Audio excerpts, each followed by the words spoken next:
পর্দার প্রথা। কি পর্দার প্রথা? পর্দা কি এটা কোনো প্রথা না আল্লাহ পাক রব্বুল আলামিনের মনোনীত একটি ফরজ বিধান?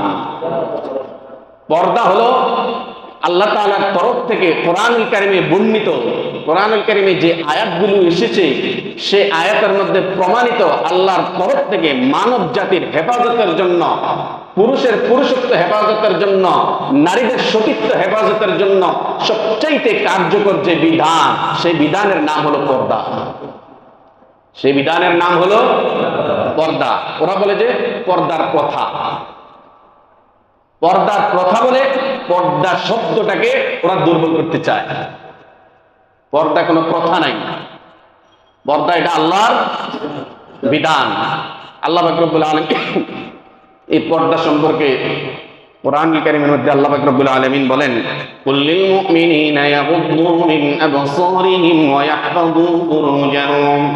হে নবী, আপনি ঈমানদার পুরুষদেরকে বলে দিন, ইয়াগুদ্দু মিন আবসারিহিম, তারা যেন তাদের চক্ষুকে নত করে, তারা যেন তাদের নজরকে হেফাজত করে, নিয়ন্ত্রণ করে। কুল্লিল মুমিনিনা ইয়াগুদ্দু মিন আবসারিহিম ওয়া ইয়াহফাযু ফুরুজাহুম, এবং তারা যেন তাদের লজ্জাস্থানকে হেফাজত করে।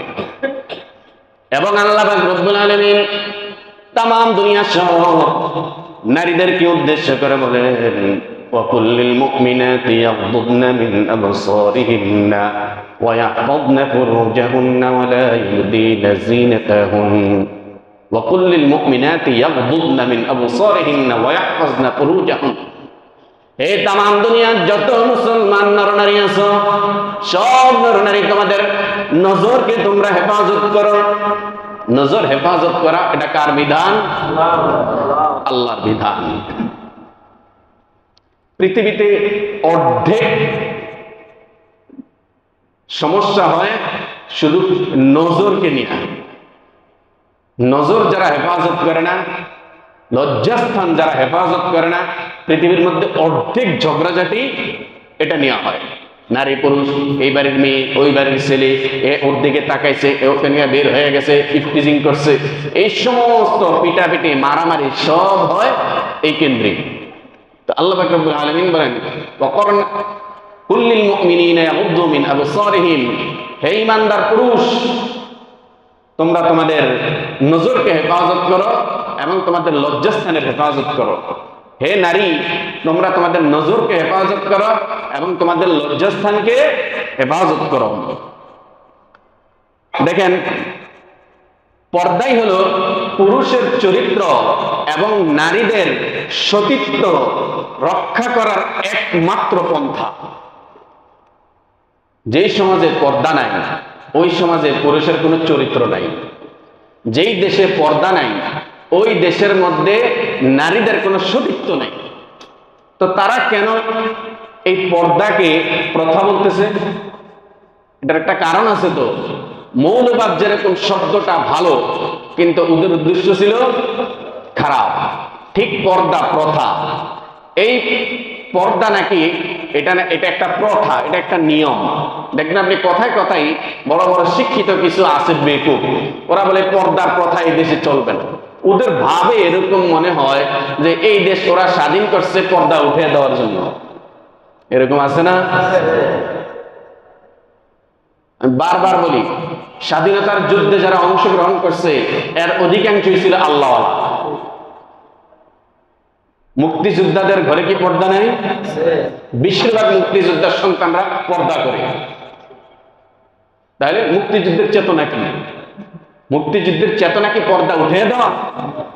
মুক্তিযুদ্ধের চেতনা কি দেশের টাকা সব পাচার করা? মুক্তিযুদ্ধের চেতনা কি বৈষম্য করা? এগুলো আসলো কোত্থেকে? এগুলোর সাথে মুক্তিযুদ্ধের যারা মুক্তিযুদ্ধ করেছে ওদের সাথে এগুলোর কোনো সম্পর্ক নাই। এগুলো পরবর্তীতে বানানো হয়েছে, ভাব করা হয়েছে।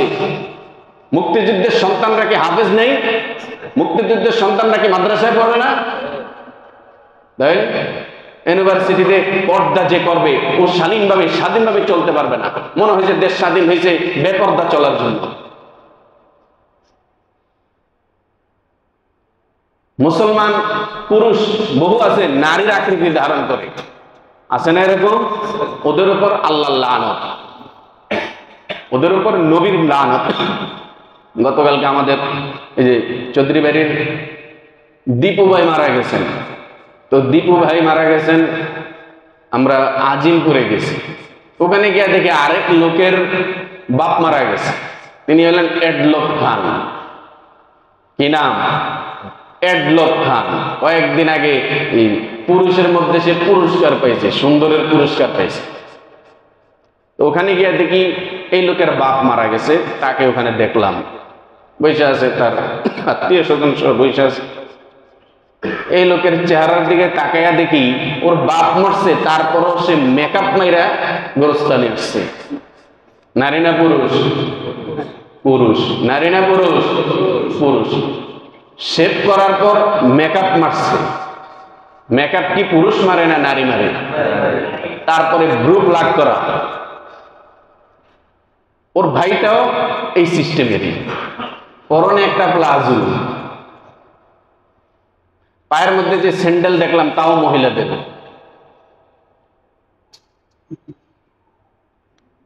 ও নাকি 1 নম্বরের পুরস্কার পাইছে। তো ওরা যে পুরস্কার দিছে এই সবগুলা তো হইলো সাচ্চা ইবলিস। ভালো মানুষকে পুরস্কার দিছে, ইবলিস ইবলিসকে পুরস্কার দেয়।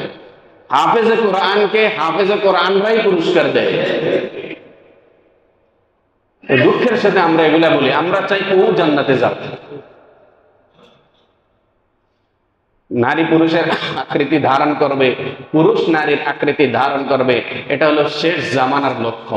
আগের জমানায় কাফেররাও দাঁড়িয়ে রাখত, ফেরাউন দাঁড়িয়ে রাখছে, আবু জেহেলেরও দাঁড়িয়ে ছিল, আবু লাহাবেরও দাঁড়িয়ে ছিল। কারণ পুরুষ থাকবে পুরুষের মতো। পুরুষ যদি মেলি স্বভাব যদি পুরুষের মধ্যে থাকে, ওটা তো নিম্ন জাতের। ওরা কাফের ছিল, কিন্তু ওদের মধ্যে পুরুষত্ব ছিল, যে আমি কেন মেয়ে সাজিয়ে থাকবো, আমি কেন দাড়ি ফেলে দেবো। দাড়ি তো এটা পুরুষের সৌন্দর্য, আকর্ষণ।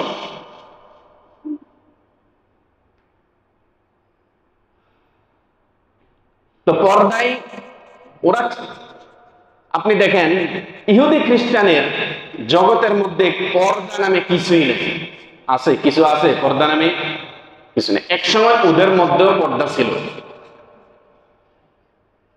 এখন ইহুদি খ্রিস্টানের মধ্যে আপনি 2% পাবেন না দাড়িওয়ালা। দাড়িওয়ালা যে নাই এরকম না, আছে। ইহুদিদের মধ্যেও দাড়ি আছে, খ্রিস্টানের মধ্যেও দাড়ি আছে, হিন্দুদের মধ্যেও দাড়ি আছে। রবীন্দ্রনাথ ঠাকুরের দাড়ি ছিল না? বড় বড় দাড়ি ছিল।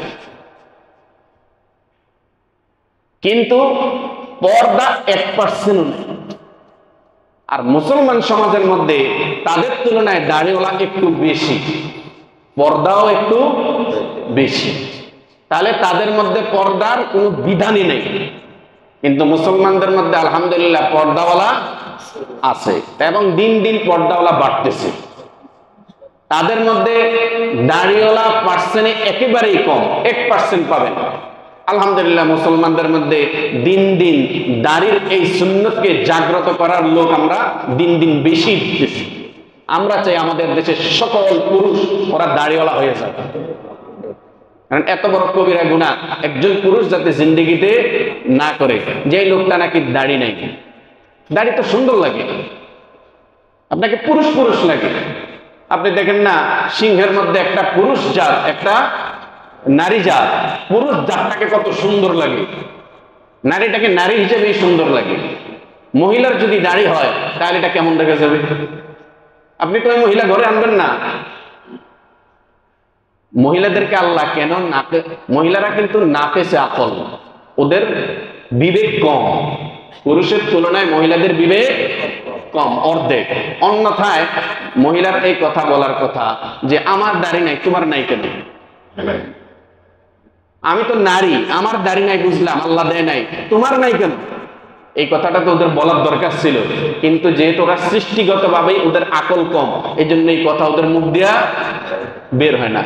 আরো কিছু আছে, আপনি দেখবেন যে সমস্ত পুরুষরা বলতেছে সমান অধিকার সমান অধিকার, নারীরা বলতেছে সমান অধিকার সমান অধিকার, মহিলারা এই কথাটা কোনোদিন বলে না আমি তো বাচ্চা একটা নিছি তুমি আর একটা নাও, হিসেবে তো এই কথাটা বলার দরকার ছিল।